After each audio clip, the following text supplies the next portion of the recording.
Hello and welcome back to my RC channel. I'm Andy RC and today I'm going to be checking out the Kingkong Fly Egg 100. Now they actually do a couple of different versions of this. This is the 100mm frame and they also do a 130mm frame as well, which takes bigger props, so hopefully I'll get to check that out at some point.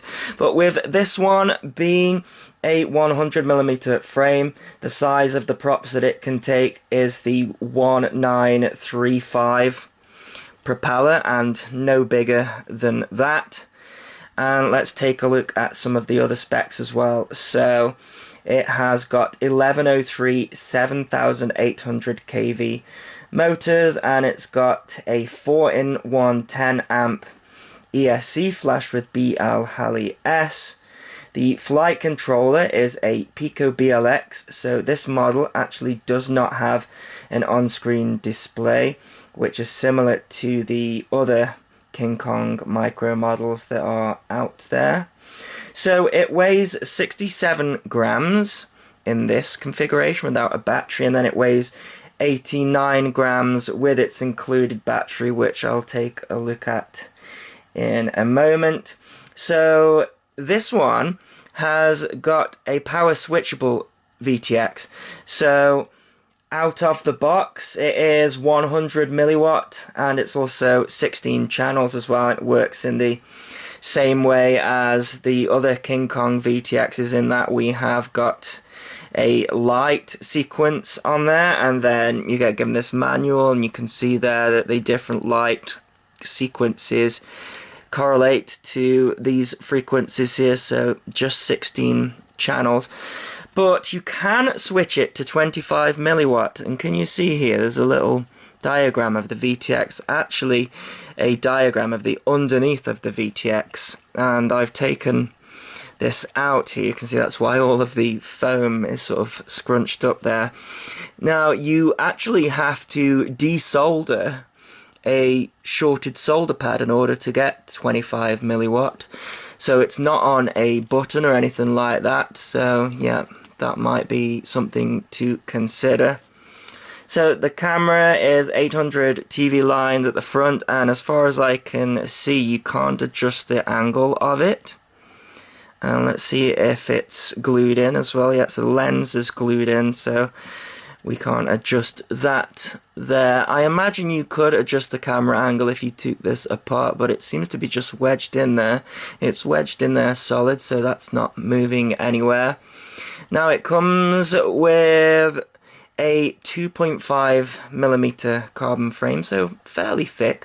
I think this one is going to be very similar to the Kingkong 95 GT.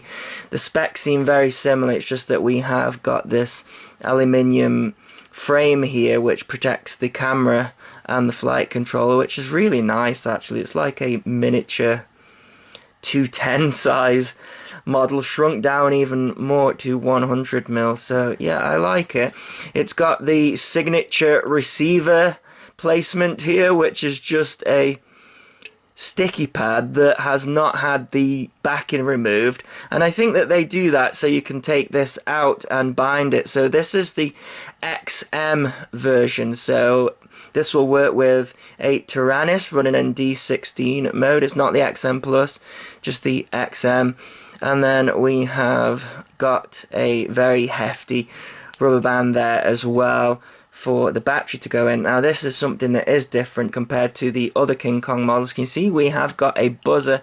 That is something that was missing on the previous models, and that is very welcome for me on this model. So it doesn't have an on-screen display, but that doesn't really matter now because we can set this up to have a lost model alarm and also have a low voltage warning as well. So that is much better. We've got a sleeve dipole antenna coming out of the back here for the VTX. So yeah, no cloverleaf antenna, but that means it's going to be better in a crash. So this one, it comes in a tub like a lot of these Kingkong models, and we've got this manual here as well. It's pretty extensive actually, it's pretty good. So I already went over the VTX there. It also explains the connections on the Pico BLX, and then we have got some of the setup here in Betaflight as well. I'll talk more about that a little bit later. So it does just fit in there with the props on, so that's pretty good. The props, they don't come fitted out of the box, so I have fitted those. You use a 1.5mm hex driver. I don't think it comes with an Allen key, but I'll have to check that. Yeah, I like to use these clear props. I find they're a bit stronger than the other props that you are given, which are these white propellers here. So let's take a look at some of the other stuff that you're given. So you're given the screws, like I say, and you get a spare one of those for the propellers, so spare set of propellers there. Then this is a chart for the VTX, which you can like stick on your goggles, I guess. We've got some spare rubber bands here, however you probably have to take all of this apart in order to get that in there. And prop remover as well, which isn't really needed, honestly. These fit quite nicely. Got a USB cable there for configuring Betaflight. This is the battery, so it's a 350 milliamp 2S35C. So the same battery that you got with the 95 GT. One thing I think is interesting about this is they have put a warning on here. It says because the kV of the motor is too high, suggest using 2-cell battery. Now with the 95 GT, I tried a 3-cell battery with it, and these propellers aren't rated for 3-cell, and I got a load of vibrations. So you should actually be able to use a 3-cell with this, because we've got 10 amp ESCs there, but these propellers, yeah, no good. So I would suggest switching the propellers if you want to use the 3S, and you should get better performance. You just have to make sure that they are the 1.9-inch propellers, and they have the standard fitting here, so these propellers fit. So let's have a look what else that we've got. So this is interesting.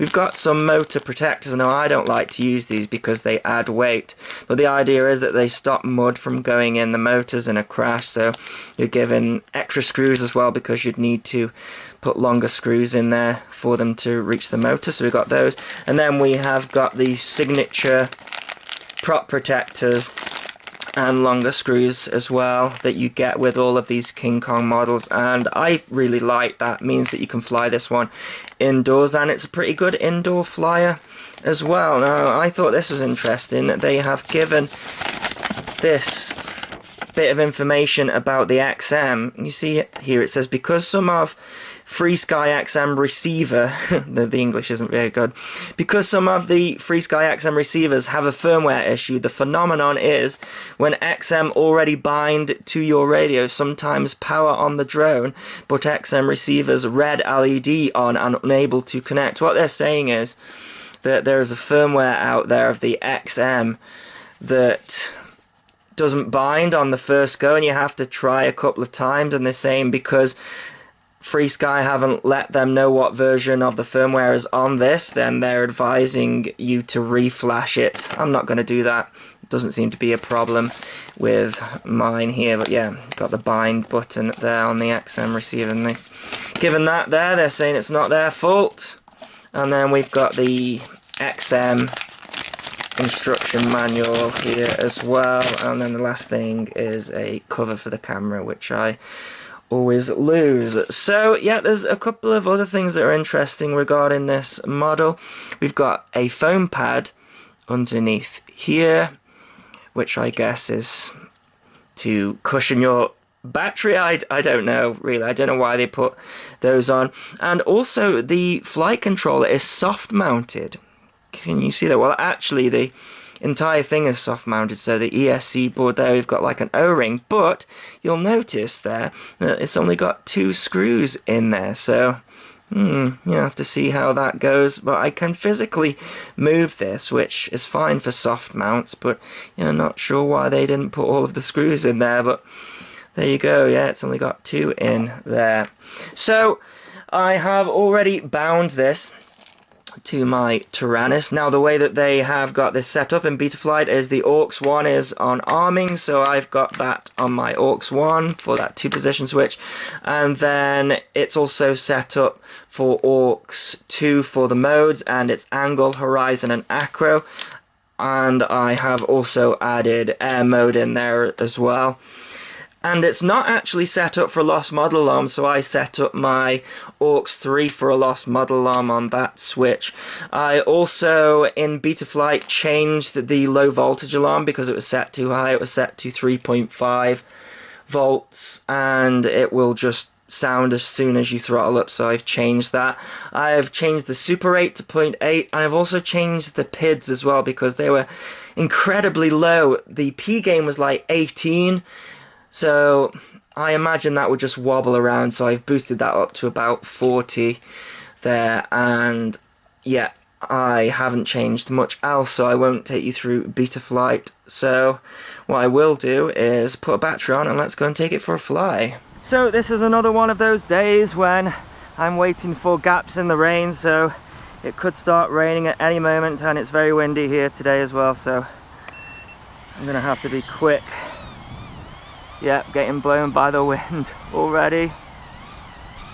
Very quiet model, and you can see the LEDs on the back as well. So yeah, this one has got LEDs and the DIN is connected.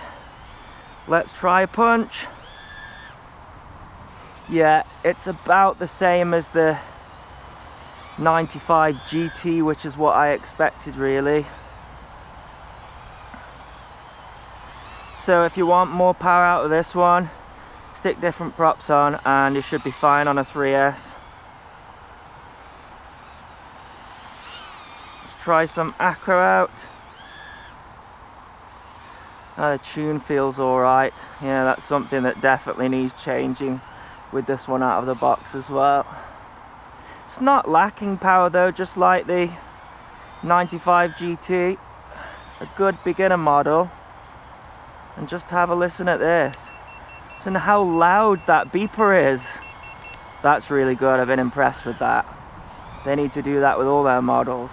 Well, I think some people are probably going to be saying, well, they need to add an on-screen display. And maybe that's true these days, it's what's expected. But I say, without an on-screen display, it's less complicated. You're gonna have one of these huge high C batteries. I'm not getting any brown out, so that's a good thing.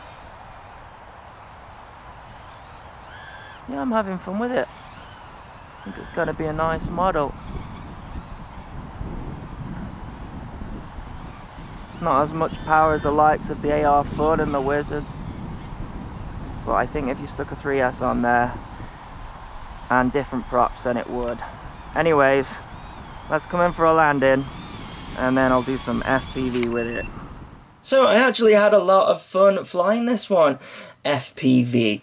You know, there's enough amount of power there to do my normal maneuvers like this one, the sideways front flip. And I was impressed as well with how smooth it flew. Now, I didn't get chance to tune it as well as I would have liked. I think I got about 4 flights in before the rain started pouring down, but I'll overlay my PIDs here because they were almost there. The one thing that I would change is probably the D on the pitch. I was getting just a little bit of a bounce when I was doing backflips, so yeah, I'd probably up the D to about 30 on the pitch, but the roll was fine. It was nice and snappy. Now, the video reception was amazing. They're doing great from these dipoles these days, probably because it's a 100 milliwatt transmitter, but the breakup wasn't that bad either, so yeah, I was impressed with that. Now, this was a really dull day, as you could probably tell from the line of sight flight, and the camera is struggling with the dynamic range a bit.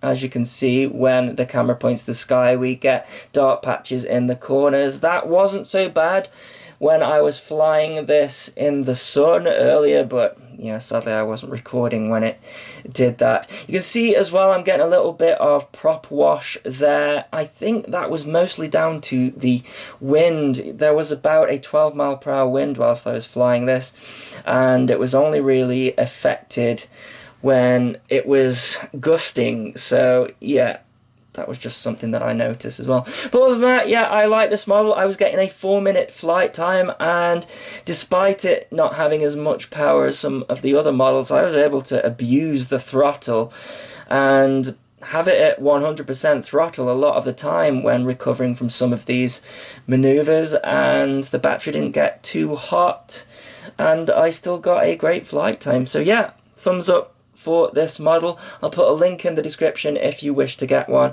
and I'll leave you with some flying. So as always, thanks so much for watching. Please continue to subscribe. Cheers.